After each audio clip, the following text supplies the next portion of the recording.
peristiwa unik, menarik, hingga tragedi terjadi selama sepekan ini. Rangkaian peristiwa tersebut kami rangkum dalam segmen On This Week malam ini. But I knew you'd pick it up. No, I ain't drunk. Okay, maybe I do have a little buzz, but that song came on.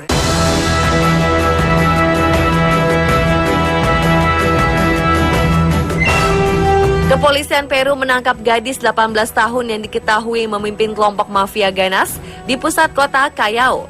Di samping usianya masih belia, gadis bernama Gabriel Ipararire Porras ini memiliki sebutan serigala betina dalam dunia kriminal. Serangkaian kejahatan seperti membunuh, penjualan narkoba adalah sedikit dari tindak kriminal yang diakuinya. Porras bekerja sama dengan kekasihnya Juan Carlos Herrera dan mafia Alberto Cardenas Pimentel. Mereka berkelompok dengan nama The Bocanera Wolf. Pergerakan mafia betina dan dua teman prianya ini berhasil dihentikan saat sedang merencanakan penyerangan terhadap seorang pebisnis konstruksi. Meski pekerjaan itu baru akan terlaksana, namun mereka dilaporkan sudah meraup untung senilai 6.000 pound sterling atau setara dengan 123,3 juta rupiah. Dalam tiap aksinya, Porras selalu menggunakan senjata api dan mengkonsumsi narkoba sebagai pemacu.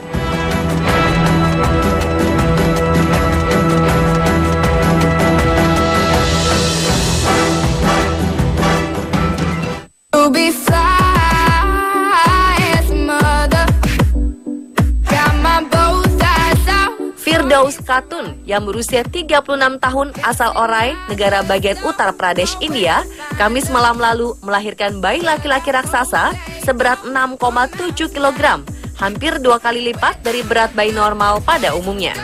Menurut dokter, bayi yang dilahirkan di rumah sakit Raja Ram Kalawati itu tercatat sebagai yang terbesar di India. Meski bayinya berukuran jumbo, Khatun melahirkan secara normal dalam waktu 15 menit. Dokter yang membantu persalinan, Anjana Gupta, mengatakan bahwa selama 21 tahun ia menjadi dokter, tak pernah melihat bayi lahir sebesar ini. Bagi Khatun yang berbobot 77,5 kg, bayi laki-laki itu adalah anak ke-9 yang dilahirkannya. Proses persalinan terbilang mulus, meski bahu bayinya sempat tersangkut beberapa detik. Menurut Gupta, Khatun tidak menderita diabetes kehamilan, faktor yang biasanya menyebabkan bayi yang dilahirkan kegemukan. Meski begitu, ibu dan bayi dinyatakan dalam keadaan sehat.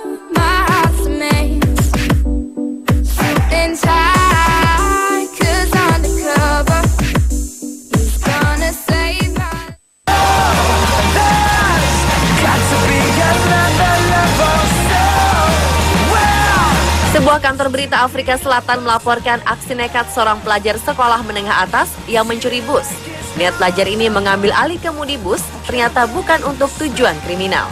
Pelajar bernama Lean Adonis itu berusaha datang secepatnya karena terancam terlambat mengikuti ujian akhir matematika.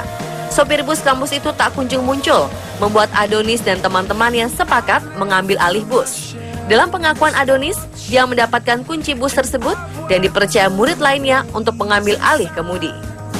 Namun sayang, bus tersebut dihentikan saat melewati sebuah desa yang berjarak tidak jauh dari sekolahnya di provinsi Cape Barat. Adonis dikenai denda tilang sebesar 5.000 rand atau setara 4,8 juta rupiah.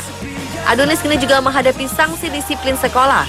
Dia telah mendapatkan hak bebas hukum dan donasi bantuan terhadap denda tilangnya dari teman-temannya karena tidak punya niat buruk dengan mengambil alih bus.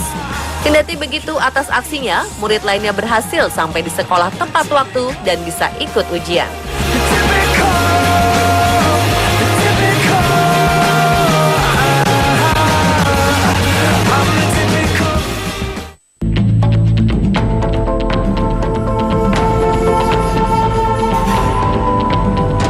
Seorang pelajar yang nyaris meregang nyawa lantaran segerombol cacing bersarang di kepalanya.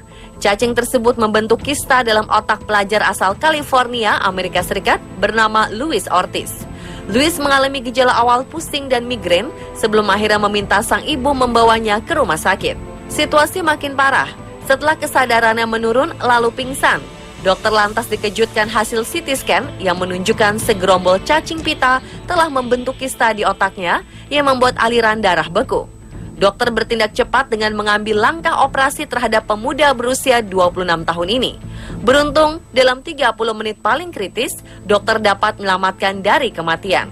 Seandainya terlambat dioperasi, dipastikan Ortiz akan meninggal. Diketahui, cacing-cacing tersebut masih hidup dan menggeliat saat dokter coba mengangkat. Ortiz yang siuman pasca operasi begitu terkejut lantaran diperlihatkan cacing yang hampir saja mengambil nyawanya. Dari analisis dokter, Ortiz diserang larva cacing pita itu akibat terbiasa makan daging yang tidak diolah secara benar. Hewan ini biasa hidup di dalam pencernaan babi. Kemungkinannya dia pernah makan daging babi kurang matang, sehingga larva bisa hidup di dalamnya, atau orang yang mengolah daging tersebut dihinggapi parasit cacing. Infeksi seperti yang dialami oleh Ortiz disebut cysticercosis.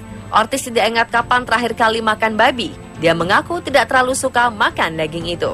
Di sisi lain, dia pernah hidup di Meksiko yang standar sanitasinya kurang tinggi, tapi menurutnya itu sudah lama sekali. Kasus seperti dialami Ortiz diperkirakan dialami 50 juta orang di seluruh dunia.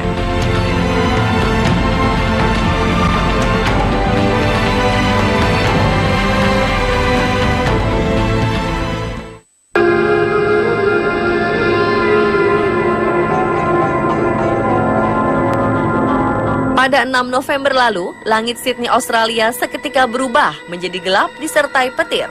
Peringatan akan terjadi badai pun dikeluarkan oleh otoritas setempat. Badan Meteorologi mengeluarkan peringatan cuaca buruk dan wilayah Sydney diperkirakan akan diguyur hujan lebat. Warga diperingatkan mengenai ancaman hujan deras yang berpotensi terjadi banjir bandang dan badai. Warga yang tinggal di dekat sungai atau berada pada jalur badai diminta untuk mencari tempat aman dan membawa barang-barang berharga. Bersamaan dengan itu, muncul awan dengan formasi aneh menyerupai gulungan ombak tsunami. Awan tersebut menggulung berwarna hitam pekat mendekati wilayah daratan dan terlihat di atas pantai timur Sydney. Fenomena ini muncul setelah Australia Selatan dan Victoria mengalami cuaca ekstrim, sementara Adelaide dan Port Lincoln mengalami banjir bandang setelah badai besar.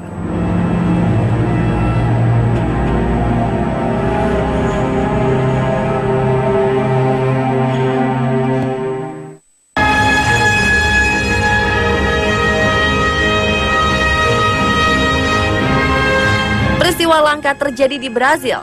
Seorang bocah laki-laki 17 bulan menggigit seekor ular berbisa sampai mati. Ajaibnya, bocah bernama Lorenzo itu tidak mengalami masalah. Sang ibu, Heine Ferreira, semula kaget melihat anaknya berlumuran darah pada bagian mulutnya. Sontak dia memanggil suaminya dan membawa Lorenzo ke rumah sakit São Luís. Tak ketinggalan, mereka membawa tubuh ular yang telah mati akibat gigitan si kecil Lorenzo untuk memastikan anaknya tidak mengalami luka sedikitpun. Beruntung, dia menggigit pit viper sangat dekat dengan kepalanya yang membuat ular tersebut tak dapat bergerak dan mencegahnya menggigit Lorenzo. Dokter yang memeriksa mengatakan ini adalah bentuk dari insting pertahanan diri atau mungkin saja Lorenzo menganggap ular tersebut adalah mainan. Heine sendiri mengaku sempat mengira ular itu mati dibunuh anjing mereka yang tengah menjaga Lorenzo. Namun dokter meyakinkan Heine jika ular itu mati digigit anaknya.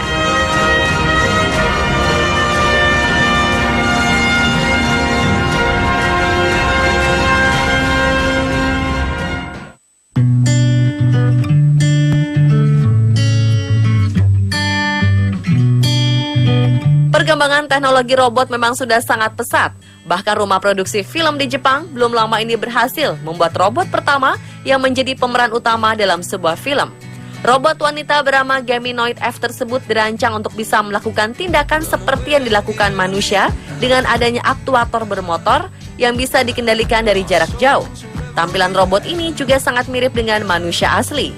Robot pemain film pertama di dunia ini akan memainkan peran sebagai Leona dalam sebuah film yang mengangkat tema tentang bencana nuklir yang mematikan di Jepang berjudul Sayonara.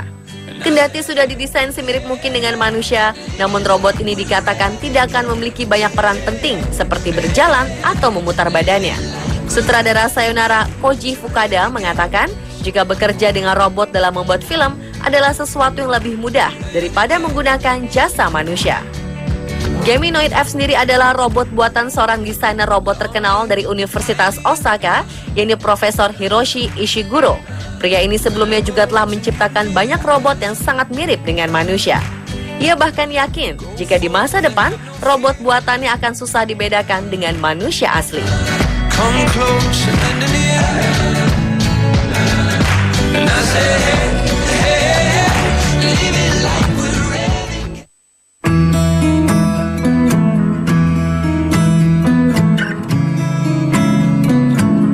Acara akad nikah yang cukup unik dilakukan oleh pasangan Andi Aryamin dan Ratih asal Cianjur, Jawa Barat. Jika biasanya akad dilakukan di rumah atau di masjid, mereka justru memilih di atas bus yang sedang melaju. Dalam acara tersebut, seluruh keluarga Andi beserta petugas kantor KUA juga diboyong ke dalam bus. Nyata ini cukup mengagetkan petugas KUA pada awalnya. Untungnya acara berjalan lancar sampai selesai. Pasangan ini pun dinyatakan sebagai suami istri saat keluar dari bus. Alasan acara akad dilakukan di atas bus menurut Andi adalah karena ia dan Ratih sudah mencintai bus sejak lama. Ia bahkan sudah berjanji jika pernikahannya akan dilakukan di atas bus. Pernikahan ini tidak banyak diketahui publik sebelum akhirnya foto-fotonya disebar melalui akun Facebook bernama Bismania Community. Andi sendiri sebenarnya adalah pengurus komunitas Bismania untuk wilayah Sukabumi, Cianjur. Pemirsa, itulah On This Week versi On The Spot. Time's forever frozen still, so you can keep me inside the pocket of